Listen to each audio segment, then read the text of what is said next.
2시간 전에 마감한 트레이더가 생생하게 전하는 글로벌 마켓 리뷰 델타원입니다. 우리 증시는 장 초반이 거친 등락 이후 오전장을 꾸준히 눌렀고 해외 시장과 마찬가지로 건전한 5일선 조정을 받고 아랫꼬리를 달고 올라왔습니다.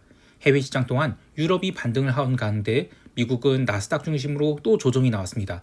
이제 나스닥은 11선까지 내려오긴 했는데 변동성은 오히려 하락했죠. 이틀 연속 음봉이 나온 것을 어떻게 받아들여야 할까요? 시장 어떻게 보고 있는지 대응 전략과 함께 이야기합니다. 먼저 아시아 세션 리뷰 시작할게요. 우리 증시는 선물이 갭다운 출발하긴 했지만 빠르게 반등에 성공하면서 보합권에서 출발했는데 현물 시장 개장 후 선물이 2분간 매우 거칠게 움직이면서 추가 상승을 해서 전일이 고점마저 일시적으로 돌파하게 됩니다. 근데 거래량이 많지 않았고 또 선물 호가도 부족한 상황에서 올라간지라 이것은 진짜 상승이라고 볼 수 없었어요. 이후 오전 10시 30분까지 시장이 눌릴 때 아주 좀 지루한 그리고 그야말로 고무줄 베이시스라고 할 정도로 지수를 누르면 반등이 나오기를 그렇게 반복하면서 내려가는데요. 최근 흐름이 장 초반에는 베이시스가 눌림 그리고 오후장에는 선물 베이시스 회복이었는데 오늘도 마찬가지였지만 오전장이 베이시스 눌림은 좀 과하다 싶었어요. 일중 베이시스 진폭이 무려 0.6포인트에 달하기도 했는데요. 이런 흐름들로 인해서 콜옵션은 물론이고 풋옵션도 좀처럼 시세를 내지 못하고 양쪽 옵션이 갈려나가기 시작했습니다.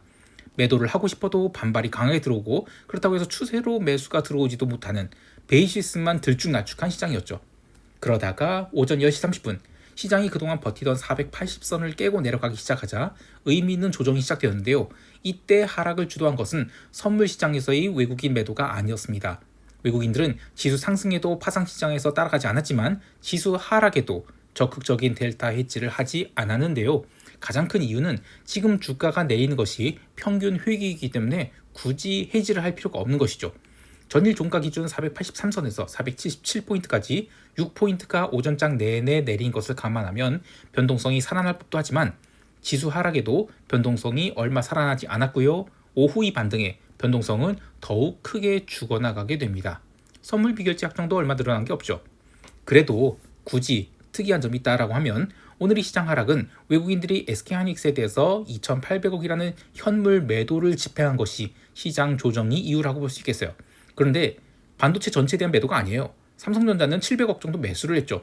SK하이닉스만 집중적으로 매도하면서 선물은 공격적으로 매도하지 않는 굉장히 애매한 흐름을 보였습니다. 이렇게 오후에 현물은 계속 매도가 나오는데 선물 매도는 약했어요. 그래서 저평가된 현물을 사고 상대적으로 강한 선물을 매도하는 매수 차익 거래가 좀 들어왔습니다.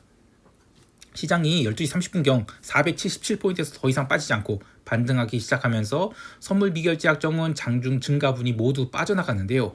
그러나 이후에도 선물 반등과 달리 현물은 계속 매도가 나왔어요. 그래서 현물이 상대적으로 약세를 보였고 매수 차익 거래가 들어온 것입니다.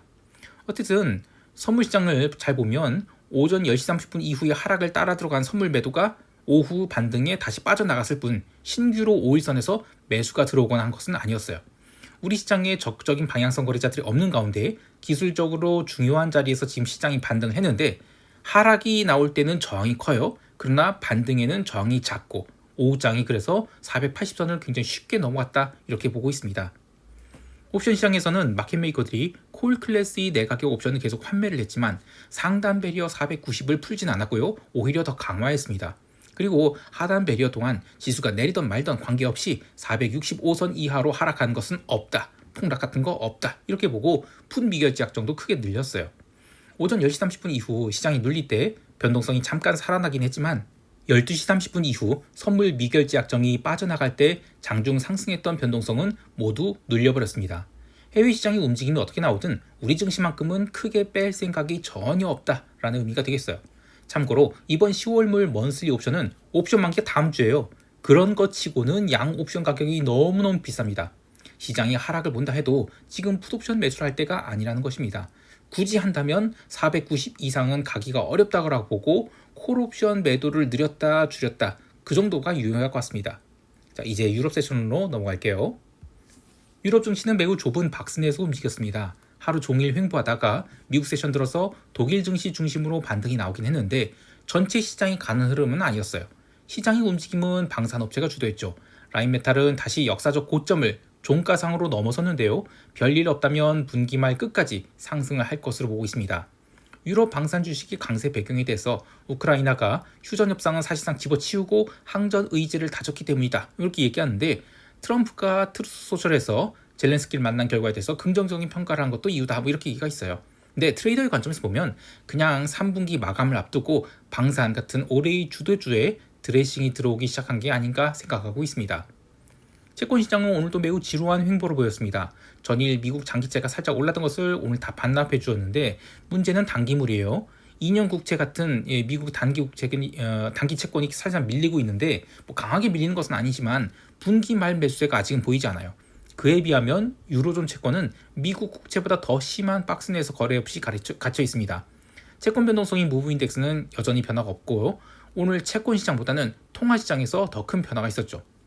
오늘 유로화는 아시아 세션부터 살짝 힘이 빠지기 시작하더니 유럽 세션 시작 후 낙폭을 점점 키워가는데요.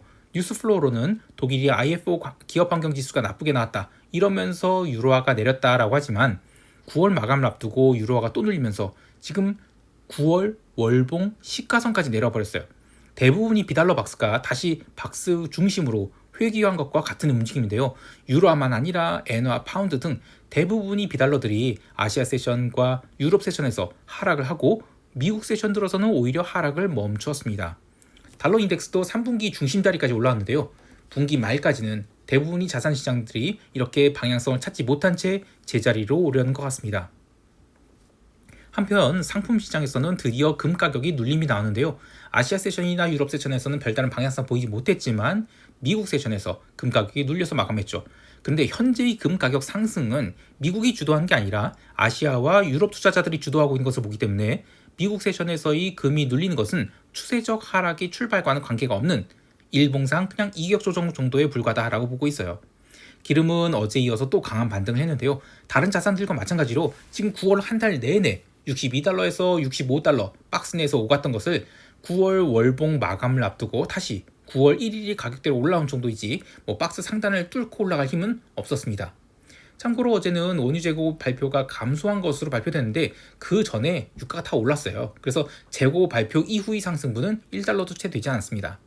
다만 기름 변동성 지수인 OVX 인덱스는 유가가 다시 박스 상단까지 올라오면서 34포인트까지 올라오긴 했는데 여전히 분기 말까지는 의미 있는 추세를 보이지 못할 것이다 이렇게 보고 있습니다. 유가가 강세를 보인 이유에 대해서 러시아의 항공기가 나토 영공을 침범하면 겨추어야 된다. 지금 계속 유럽 영공을 드론들이 이렇게 불법 비행도 하고 그런다고 하죠. 여하튼 그리고 또 이제 유럽이 오펙 플러스 회원국으로부터 에너지 구매를 중단해야 된다. 이런 트럼프의 주장으로 지정학적 리스크가 또 상승했다라고 하는데 이거 9월 내내 반복된 이야기입니다. 기름이 하도 62달러에서 65달러 왕복 달리기를 한지라 이제는 박스를 어디로든 돌파할 수 있겠다라는 생각 들지만 어쨌든 3분기 마감 이후에 방향성이 나오지 않을까 생각하고 있어요. 자, 이제 미국 세션 넘어갈게요. 미국 지수 선물은 아시아 세션과 유럽 세션에서 아주 조심스러운 반등을 했는데 적극적인 반등은 없었고요. 본장 개장 후 차익 실현이 나오기 시작하면서 조심스럽게 보합까지 내려갔습니다. 근데 처음 1시간 동안 공격적인 매도는 없었어요. 그저 가벼운 차익 실현이 나오면서 아래 이평선까지 눌리는 정도의 흐름만 있었는데요. 유럽 증시 마감까지는 전일 종가선에서 크게 벗어나지 않은 채 지루한 박스를 그렸습니다.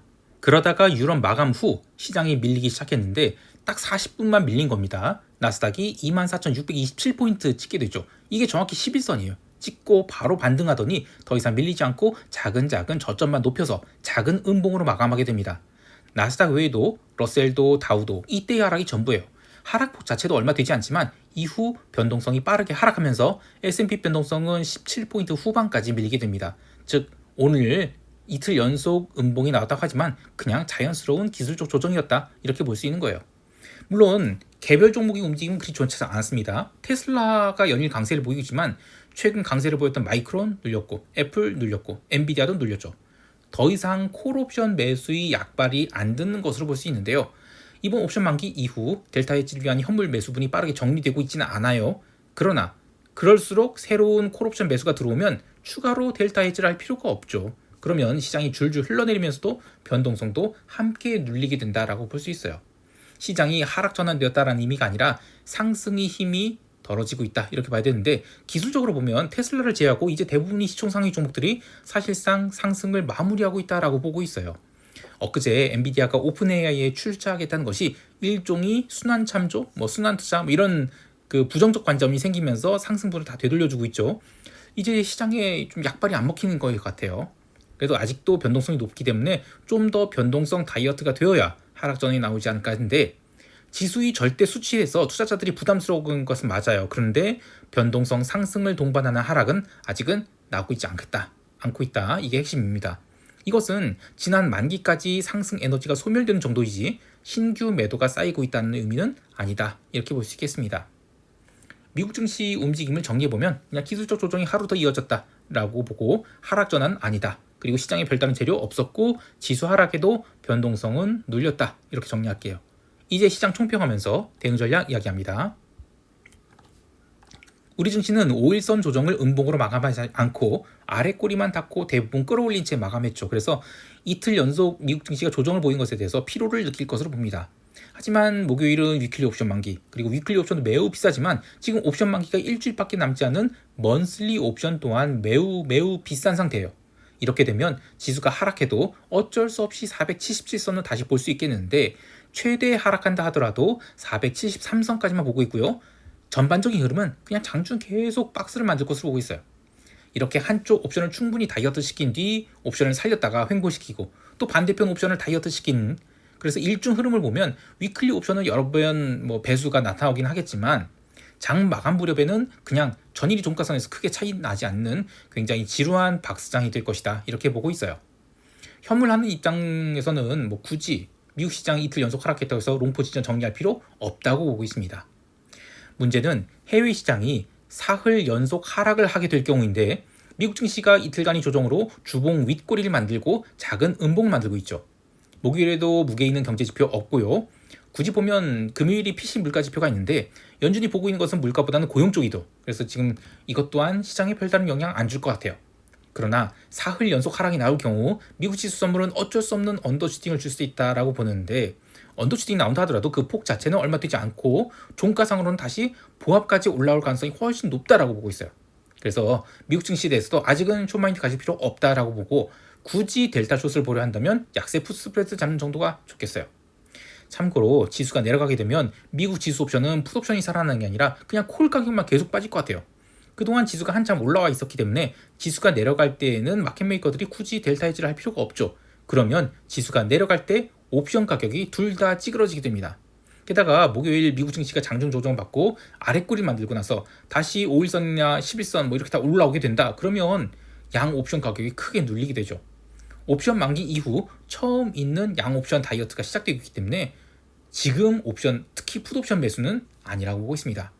그렇게 고가권에서 한참 박스를 그린 다음 10월 들어서 ISM 제조업 지수, 서비스업 지수, 그리고 논팜 이렇게 슈퍼 위크를 맞이한 뒤 그 다음에 지수가 방향성을 새로 잡지 않을까 생각하고 있어요. 즉 그 전까지는 그냥 방향성 다 무시하고 계속 옵션 다이어트만 이루어질 것이다. 이렇게 보고 있습니다. 자, 마지막으로 시황이 스크립트를 일찍 보기를 원하시는 분들은 네이버에서 델타원 글로벌 검색하셔서 네이버 프리미엄 콘텐츠 가입하시면 시황 스크립트를 한국 시장 개장 전에 받아보실 수 있어요. 많은 가입 바랍니다. 자, 오늘 하루도 성공 투자하시길 바라고요. 이상 델타원이었습니다. 감사합니다.